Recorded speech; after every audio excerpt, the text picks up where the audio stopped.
आता किडनी कायमस्वरूपी निकामी होण्याचे खरं कारण समजून घ्यायचं झालं तर ते कारण म्हणजे रक्तात ऊर्जोत्पत्तीच्या दरम्यान अनिवार्यपणे उद्भवलेल्या आणि पाण्यात किंवा रक्तात न विरघळणाऱ्या कार्बन अणूचे प्रमाण मर्यादेपेक्षा जास्त होत जाणे, ज्यामुळे रक्त अधिकाधिक मलिन होत असते. नीला रक्तवाहिनीत वाहणाऱ्या कार्बन अणूमुळे मलिन झालेले रक्त किडनीच्या ग्रंथी कोशांना सुद्धा विलेपित करते आणि मग या ग्रंथी कोशिकांना कार्बन विलेपनामुळे मंदता आणि निष्क्रियता येते. कार्बनच्या प्रादुर्भावाने हळूहळू किडनीच्या ग्रंथी निष्क्रिय होऊन रक्तातील मूत्र विलगीकरणाचे काम थांबवते. त्यामुळे शरीराचे पूर्वनियोजित प्राकृतिक रक्तशुद्धीचे कार्य ठप्प होते. आता रक्तातील रासायनिक घटकाची पातळी सुद्धा प्रमाणापेक्षा जास्त वाढते आणि रक्तात भटकणारे कोलेस्टेरॉलमुळे किडनीत सुद्धा ब्लॉकेज होऊ शकतात. मूत्रपिंड निकामी होण्यापासून रोखता येते का? निश्चितच होय, पण त्यासाठी मूत्रपिंड निकामी होण्याच्या मुख्य कारणाचे संशोधन करावे लागेल. बालाघाट चॅनलला सबस्क्राईब करून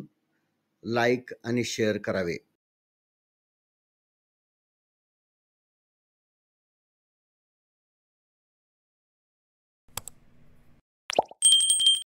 श्री गणेशाय नमः.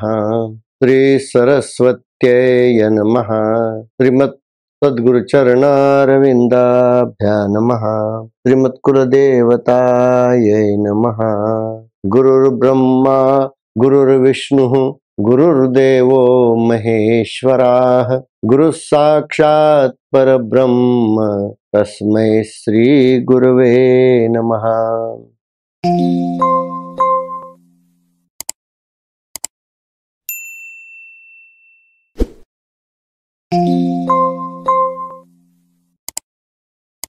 देह संवर्धन आणि विज्ञान या यूट्यूबवर चालवल्या जाणाऱ्या शरीरशास्त्राविषयीची श्रृंखला, ज्यामध्ये आपण आपल्या शरीराला संक्रमित होणाऱ्या विविध असाध्य रोगांच्या प्रादुर्भावाची समीक्षा करत आहोत. अर्थात असे हे असाध्य रोग आपल्या शरीराला का आणि कोणत्या कारणाने उद्भवतात याचं सविस्तर निरूपण प्रत्येक भागामधून समजून घेत आहोत. यापूर्वीचे जे भाग आपण पाहिले त्यामध्ये कर्करोग, हार्ट अटॅक, रक्तदाब, मधुमेह, मूळव्याध अशा रोगांच्या प्रादुर्भावाची कारण, लक्षणं आणि उपाय हे सर्व आपण पाहिलेले आहेत. यदा कदाचित हे व्हिडिओ आपण पाहिले नसतील तर आपण अवश्य पाहून घ्यावे, कारण या सर्व असाध्य रोगाच्या उद्भवाचं प्रमुख आणि खरं कारण जे विज्ञानाने कुठेही सांगितलेले आढळत नाही ते कारण मी या व्हिडिओच्या माध्यमाने आपल्याला सांगत आहे. ते म्हणजे रक्तात उपस्थित असलेला आणि रक्त मलिन करणारा सर्वात प्रभावी घटक म्हणजे कार्बन अणूच्या पातळीची जी मर्यादा आहे ही प्रमाणापेक्षा जास्त वाढत गेल्याने आणि कालांतराने रक्तात या कार्बन आणि स्निग्ध तेलाच्या संगसंगतीने संयोगिक स्थिती उद्भवते आणि त्या स्थितीला कोलेस्टेरॉल असे म्हणतात. अर्थात याचे भाग HDL आणि LDL अशा दोन प्रकार आहेत आणि त्या प्रकाराच्या स्थितीमध्ये एक कोलेस्टेरॉल रक्तामध्ये आढळते, जे शरीरात कुठेही रक्तवाहिन्याचे प्रवाह खंडित करू शकते, ज्याच्या उपस्थितीने किंवा ज्या कारणाने हे असाध्य रोग शरीरात कधीही उद्भवू शकतात. आता आपण याच कार्बनच्या प्रादुर्भावाने शरीरातील रक्तशुद्धीकरण करणाऱ्या मुख्य मूत्रपिंडावर सुद्धा या रक्तात अवांतर फिरणाऱ्या कार्बनचा प्रभाव होतो आणि हळूहळू किडनी निकामी होऊ शकते. आपली किडनी म्हणजेच मूत्रपिंड काही समस्या उद्भवलेली असेल किंवा किडनी निकामी होऊ नये असे वाटत असेल तर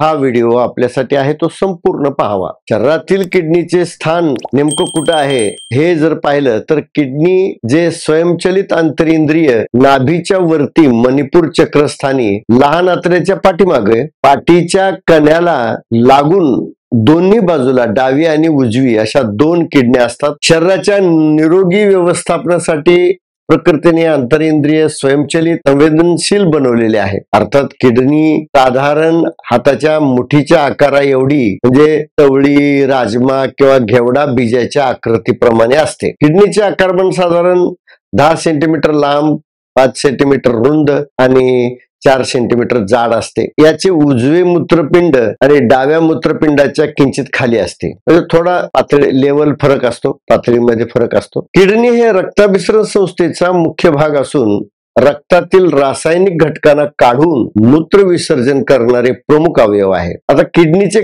कार्य काय किंवा कसे चालते हे जर पाहिजे झालं तर किडनीचे कार्य अनेक संदेश आणि संकेतावर अवलंबून असते, म्हणून ते खूप गुंतागुंतीचे आहे. मुख्यतः बाह्य वातावरणात किंवा आपण ग्रहण केलेल्या अन्न पदार्थाच्या रासायनिक गुणधर्मात सातत्याने फेरबदल होत असतात आणि तरीही शरीराचे अंतर्गत वातावरण स्थिर, संतुलित आणि निरोगी ठेवण्यासाठी अहोरात्र कार्याचे स्वनियमन करणारी ही प्राकृतिक स्वयंचलित यंत्रणा असते. सजीव ग्रंथी कोशिकांच्या अंतर्गत याच भौतिक स्थिरतेला वैद्यकीय भाषेत होमिओस्टॅसिस म्हणतात. सर्व होमिओस्टॅसिस नियंत्रण यंत्रणेमध्ये नियंत्रित होणाऱ्या संचलनासाठी किमान 3 स्वयंचलित क्रिया परस्परावलंबी कार्यरत असतात. त्यामध्ये एक रिसेप्टर असते, त्यामध्ये एक मुख्य नियंत्रण कक्ष असते आणि त्याला उत्तेजित करणारे प्रभावक असतात, ग्रंथीकोश असतात, ज्यामधून संप्रेरके प्रसवतात. त्यापैकी पहिलं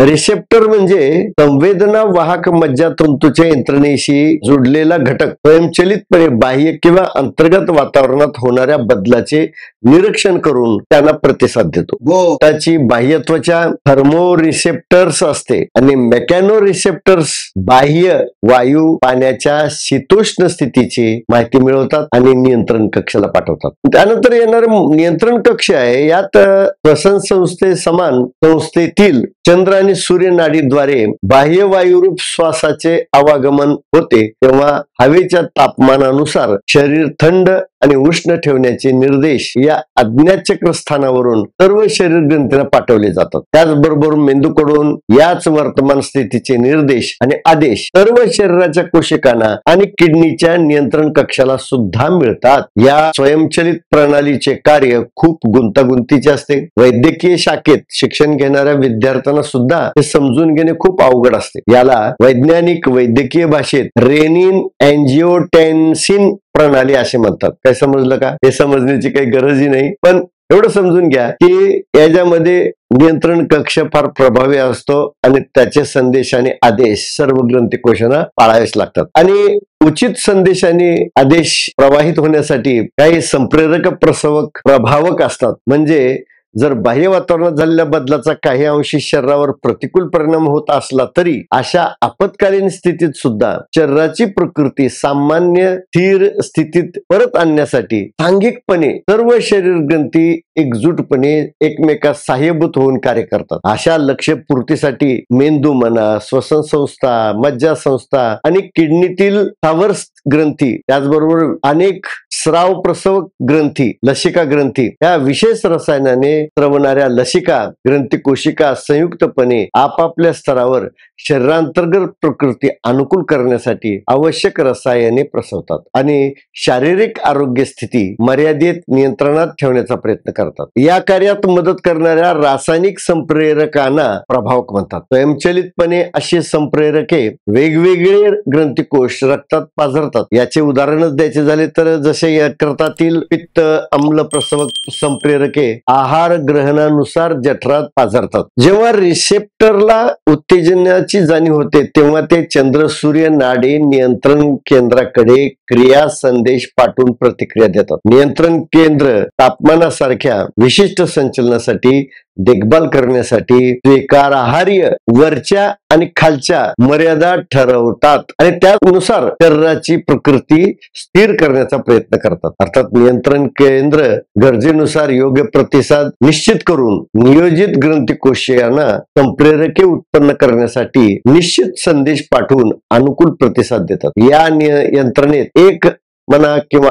अधिक स्नायू किंवा अवयव किंवा लसिका ग्रंथीचा समावेश असू शकतो. जेव्हा संदेश प्राप्त होतो आणि त्यानुसार कार्य केले जाते तेव्हा रिसेप्टरला नकारात्मक किंवा सकारात्मक दोन्ही प्रकारचे अभिप्राय प्रदान केले जातात. या संदेशाची देवाणघेवाण करणारी प्रक्षेपक प्रक्रिया शरीरात अहोरात्र सतत चालू असते. त्यामुळे शरीराचे तापमान रक्तातील ग्लुकोज, साखरेची, मिठाची, अन्य रासायनिक, सोडियम, पोटॅशियम, कॅल्शियम अशा अत्यावश्यक घटकांची रक्तातील पातळी प्रकृती निर्धारित तिथीनुसार नियोजित निर्देशाने ठरवली जाते आणि ठेवली जाते. तसेच सर्व ग्रंथी कोशिका सभोवती जलावरणात असलेल्या पाण्याचे प्रमाण, तत्सम शारीरिक कार्यासाठी आवश्यक घटकाचे नियमन, संतुलन करणे अशा क्रियाकलापाचा समावेश असतो, ज्यामुळे शरीरातील अन्य अंतर्बाह्यावयव सर्वोत्तम पद्धतीने प्रकृती निर्धारित कार्य करू शकतात. हे संतुलन राखणाऱ्या लसिका, ग्रंथी, पेशी, ऊतीचे प्रभावक, संप्रेरक, प्रसव कार्य अवयवाच्या योग्य कार्यासाठी आवश्यक असते. तेच भविष्यकालीन आजारापासून शरीराचा बचाव करण्यासाठी आणि झालेल्या व्याधीच्या वेदनेतून ठीक होण्यासाठी देखील मदत करते. किडनी हे प्राकृतिक यंत्र रक्तातील जलविद्राव्य रासायनिक स्थितीचे नियंत्रण ठेवणारे अतिशय महत्वाचे स्वयंसंचलित प्रमुख अंग असते. हे अंतरावयव रक्ताचे 50% शुद्धीकरण करते. अर्थात रक्त दोन प्रकारे मलिन होत असते हे आपण पाठीमागच्या भागामध्ये पाहिलं आहे. म्हणजे रक्त अशुद्ध का होते या भागामध्ये त्यातलं पहिला घटक म्हणजे रक्तात विरघळणारे रासायनिक घटक प्रकृतीने रक्तशुद्धीचे 50% कार्य किडनीकडे सोपवलेले असते. आणि दुसरं म्हणजे रक्तात म्हणा किंवा पाण्यात म्हणा न विरघळणारे जे घटक आहेत त्यापैकी हा कार्बन मुख्य घटक आहे. तो काढण्यासाठी प्रकृतीने फुफ्फुसाकडे ही 50% रक्तशुद्धीच्या कार्याची जबाबदारी सोपवलेली असते. अर्थात याचं विवरण आपण मागील भाग क्रमांक 5 मध्ये पाहिलं आहे. जर पाहिलं नसेल तर ते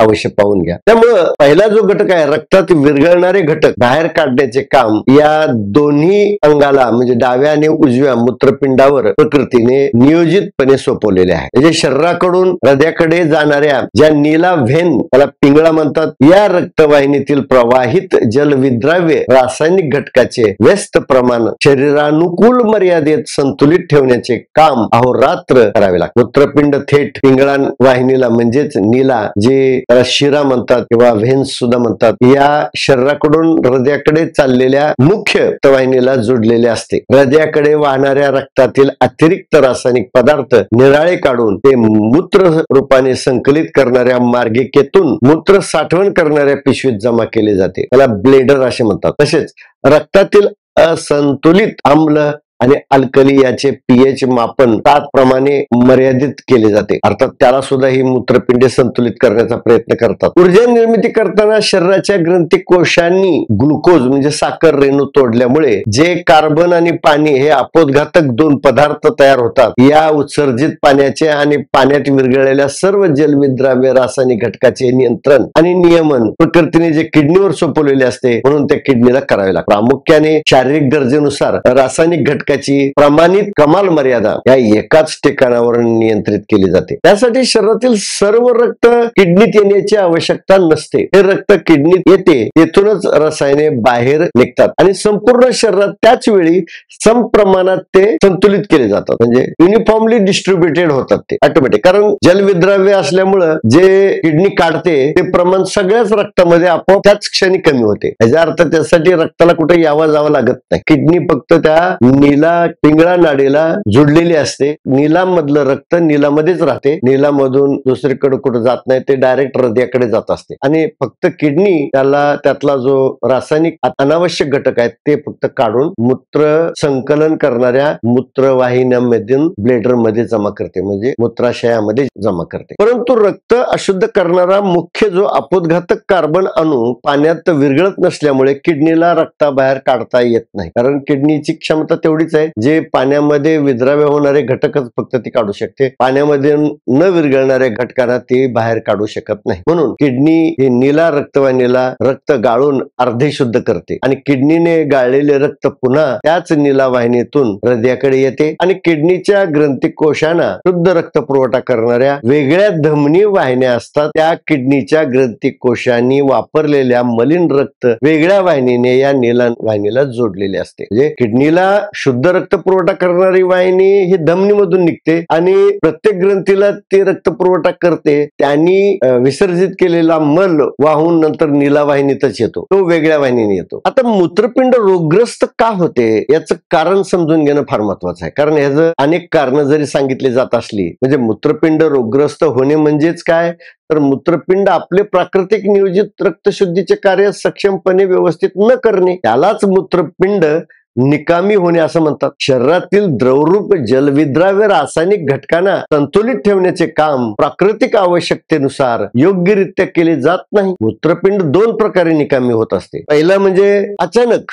मूत्रपिंड तात्पुरते निकामी होते, म्हणजे आपत्कालीन संक्रमणाने असे होत असते. आणि दुसरा प्रकार म्हणजे मूत्रपिंड दूषित कार्बोनाइज रक्ताच्या प्रभावाने हळूहळू निकामी होत जाते. कोणाची प्रथम एक किडनी निकामी होते, कालांतराने दुसरी किडनी सुद्धा जर निकामी झाली तर शरीरात आपत्कालीन स्थिती निर्माण होते, याने जीवघात सुद्धा होऊ शकतो. आता पहिल्या प्रकारात मूत्रपिंडाला अचानक काही संसर्ग झाला, दुखापत झाली किंवा मूत्रपिंडाचे कार्य काही कारणाने अवरोधित झाले, खंडित झाले, अशा वेळी मूत्रपिंडाचे म्हणजे किडनीचे कार्य अचानकपणे तात्पुरते मंद होते, कमी होते आणि ते व्यवस्थित कार्य होत नसल्याचे लक्षणे दिसायला लागतात. असे मूत्रपिंडाचे कार्य बंद झाले तर कालांतराने ही स्थिती पूर्ववत होऊ शकते, परंतु त्याला कदाचित काही तास लागू शकतात किंवा काही दिवस लागू शकतात अथवा काही महिने सुद्धा लागू शकतात. आणि योग्य औषधोपचार केल्याने किंवा उचित संतुलित आहाराने या संक्रमित रसायनाची बाधा जर निष्प्रभ झाली तर किडनीचे कार्य पुन्हा पूर्ववत ठीक होऊ शकते. परंतु काही लोकांचा अशा मूत्रपिंडाच्या असंतुलित दुखापतीने उद्भवलेल्या निष्क्रियतेमुळे अचानक मृत्यू सुद्धा होऊ शकतो किंवा मूत्रपिंडाचे कायमचे नुकसान होऊ शकते. मूत्रपिंडाचे कार्य हळूहळू बंद होत गेले तर कधी कधी पूर्णतः अक्षम झालेली ही मूत्रपिंडे पूर्ववत कार्यक्षम होत नाहीत. आता मूत्रपिंड कायमचे निकामी होण्याचं कारण काय आहे? तात्पुरते, अचानक आणि दीर्घकालीन मूत्रपिंड कायम निकामी होण्याची अनेक कारणे आहेत. संसर्गजन्य जंतूचा शिरकाव, पर्याप्त पाण्याची कमतरता, काही रासायनिक विषारी औषधे, दूषित प्रभावाने किडनीवर सूज येणे इत्यादी अशा अनेक कारणे आहेत ज्यामुळे किडनी तत्क्षणी किंवा कायम स्वरूपाने निकामी होऊ शकते. आता किडनी कायमस्वरूपी निकामी होण्याचे खरं कारण समजून घ्यायचं झालं तर ते या सर्व भागातून मी सांगण्याचा प्रयत्न करत आहे आपल्याला. ते कारण म्हणजे रक्तात ऊर्जोत्पत्तीच्या दरम्यान अनिवार्यपणे उद्भवलेल्या आणि पाण्यात किंवा रक्तात न विरघळणाऱ्या कार्बन अणूचे प्रमाण मर्यादेपेक्षा जास्त होत जाणे, ज्यामुळे रक्त अधिकाधिक मलिन होत असते. नीला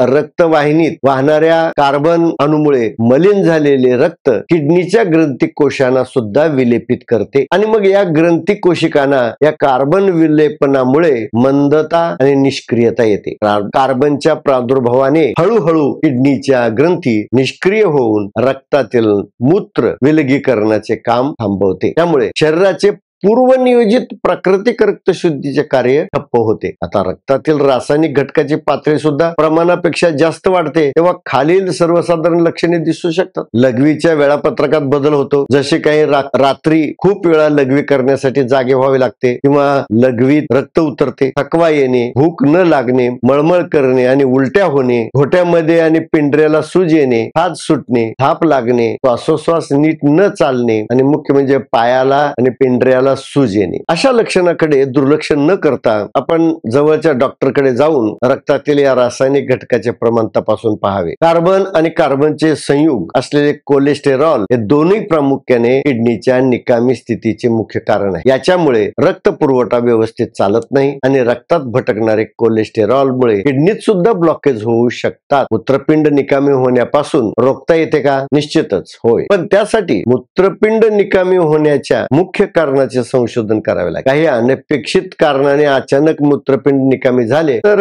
ॲलोपॅथिक औषधोपचाराने ठीक होऊ शकते, परंतु त्यासाठी लठ्ठपणा, रक्तदाब आणि मधुमेह अशा रोगांना प्रक्षोभित करणारे स्वैराचारी चुकीच्या आहाराचे सेवन करू नये, कारण अशा आहारामुळे असाध्य रोगाचा उद्भव अनियंत्रित होऊन तो निश्चितपणे या किडनीच्या आरोग्याला सुद्धा घातक होतो आणि किडनीचे स्वास्थ्य सांभाळता येत. दैनंदिन जीवनशैलीत काही महत्वाचे बदल केले तर निश्चितच लाभ होतो, जसे आहारात जास्त मीठ खाणे टाळणे, कोलेस्टेरॉल प्रमाणाची निरोगी पातळी नियंत्रणात ठेवणे, मूत्रपिंडावर परिणाम करणारी औषधे घेण्यापूर्वी डॉक्टरांना विचारावे, जसे की त्रासदायक ॲलर्जिक औषधे टाळावे, गरजेनुसार पाणी भरपूर प्यावे, कारण पाण्याच्या कमतरतेने किडनीत काढलेल्या रसायनाची तीव्रता म्हणजे कॉन्सन्ट्रेशन वाढते आणि मग त्याचं पर्यावसन मुतखड्यात होतो. मुतखडा हा एक सुद्धा याचाच परिणाम आहे. रक्तातील रासायनिक घटकाची तपासणी करण्यासाठी नियमित पॅथॉलॉजिकल तपासणी करून घ्यावी. परंतु किडनी निकामी करणाऱ्या या कार्बनच्या प्रादुर्भावाला मुळासकट घालवण्यासाठी आणि रक्तातील कार्बनची पातळी नियंत्रणात ठेवण्यासाठी प्राकृतिक एकच उपाय आहे आणि तो म्हणजे प्राणायाम, प्राणायाम आणि प्राणायाम. कारण दीर्घ नियमित अधिकाधिक प्राणायाम केल्याने रक्तातील रोगोत्पादक कार्बनचे प्रमाण नियंत्रणात ठेवण्यासाठी फुफ्फुस ग्रंथी सक्रिय होतात आणि रक्तात कार्बनचे प्रमाण मर्यादित राहिल्याने कोलेस्टेरॉलचे संयुग संघटित होत नाही. ज्याचे फुफ्फुस 100% सक्रिय असते त्याला कोणताही असाध्य रोग होऊ शकत नाही. असाध्य रोग होतो याचाच अर्थ तुमचं फुफ्फुस सक्रिय नाही, ज्यामुळे कर्करोग, उच्च रक्तदाब, मधुमेह असे कार्बनजन्य असाध्य रोगाचे नियंत्रण आणि निमंत्रण होते. त्याचबरोबर किडनीचे आरोग्य सुद्धा सुदृढ सांभाळता येते, ज्यामुळे किडनी दीर्घकालीन कायम निकामी होणार नाही आणि तपासांती निकामी झाल्याचे आढळले असेल तरी जिद्दीने नियमित खूप प्राणायामाने पुन्हा सक्रिय होऊ शकते. परंतु त्यासाठी